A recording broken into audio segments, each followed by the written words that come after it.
Hi everybody. I've had a lot of questions and calls about how to use the breakout rooms on Zoom. When you come into the normal meeting at 7:15, you'll come into the big room, so everyone's in the same place. And if there's more than say 15, 20 people on there, it can get a little bit noisy because people are trying to have conversations with each other. So there's a little feature on Zoom called breakout rooms. So what I do is I create separate rooms for each individual garden club. So there's one for Barlaston, one for Stone, one for Cannock, etc.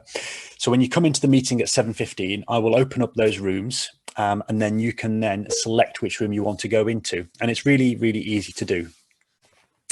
Now, it is slightly different depending on what kind of device you're using. So if you're on a computer or a laptop, you should see at the bottom of the screen a little Rubik's Cube that says breakout rooms below it. So 4 individual blocks looking like a Rubik's Cube. If you can't see it there, then perhaps just go to the right and you might see another button which has got 3 dots on it that says more. So if you click on that, then hopefully breakout rooms should appear. So once you've clicked on breakout rooms, it should present you with a list of the available rooms, and I'm proposing to create one for each of the clubs that are attending. So there might be one for Barlaston, there might be one for Stone, there might be one for Cannock, and so forth.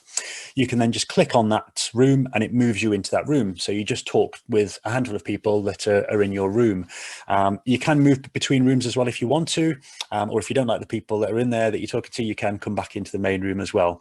If you're on a tablet or a mobile phone or an iPad, something like that, it will look slightly different. So what you'll have to do is perhaps just click on the center of the screen somewhere, and then some more options will appear, and then just look for that Rubik's Cube. It should say breakout rooms on there. So if you click on that, then it gives you the list of options and you can move into the breakout room.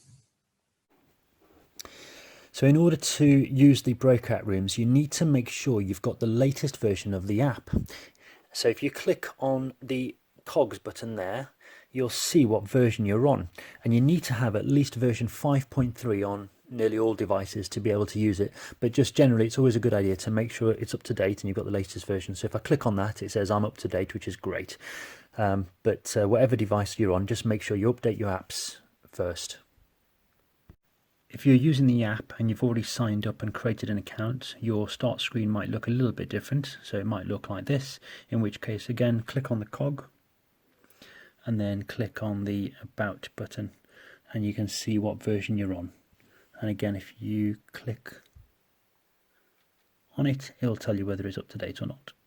If you want to access the breakout rooms, you click on the screen and then you'll see this little Rubik's Cube option there. So you click on that and then it shows you all the rooms that are available. So if I wanted to go and join the Barlaston room, I can click on that and join.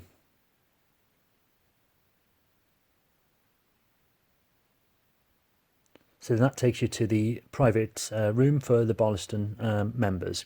If you don't like the people that are in that room, then you can leave. So you can click on the breakout room again and go to a different room. If you want to go to the general room, you can go to that one instead.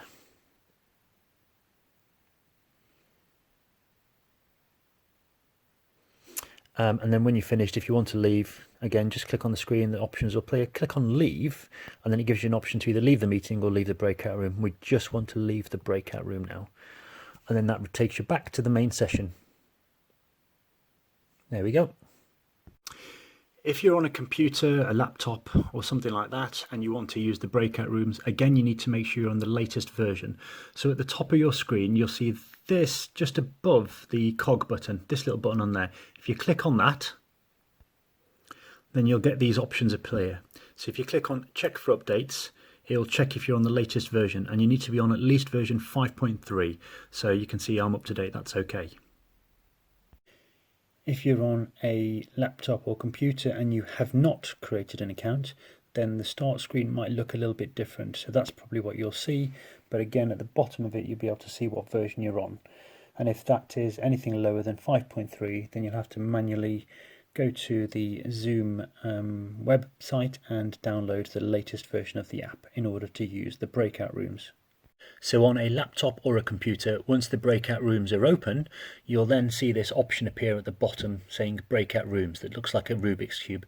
If you click on that, then it gives you all the various rooms that you can join. So I can click on that one and join the Barlaston one if I want to. Join, yes. Then that moves me into the Barlaston room.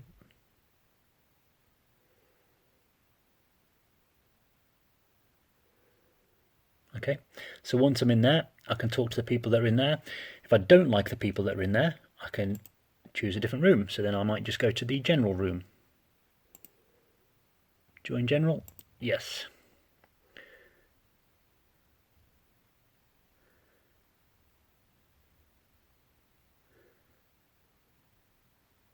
And that's it, you're now in the general room. And then when you want to leave, you can just click leave breakout room, and then that takes you back to the main session. That's it.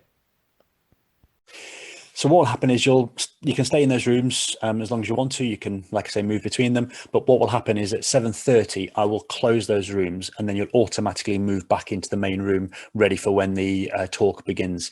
And at that point, then I will obviously turn the mute button on and turn off your microphones, ready for the talk to begin. Now, for the time being, you'll have to move yourselves manually into the rooms. There is an option for the future, if obviously we continue to do this and it works well, where I can press a magic button on my end and it just moves you automatically into the room, so you don't have to select a room yourselves. Now, in order for that to work, there's two things we need. Firstly, you need to create an account on Zoom. So as it stands at the moment, you don't need to create an account. You can just turn up as a guest, click on the link or enter the meeting ID and password, and you come into the meeting, and anybody can do that. So you don't need to create an account or a password. So, but if you do want to use this automatic function, then you'd have to create your own account with your own email address and your own password. And then also I would need to know what your email address is. So then what will happen is I will say, if your name's John and you're from the Stone Garden Club, I will link your email to the Stone room. So when you turn up to the meeting at 7:15, I click the button, it automatically moves you into your breakout room relevant for your garden club. But that's just something for the future if people want to go down that route. It just makes life a little bit easier when selecting the rooms. But yeah, for the time being, it's just a manual process. So you just have to click on the breakout rooms and select which one you want to move into. So hopefully that was simple enough. And just one point, if we do decide to go down that route, then obviously rather than everyone sending me individual emails, the best thing to do would be for one person from each club to collate email addresses and then send it to me in bulk. And then I can allocate all of those to your relevant room. But like I say, again, that's for the future.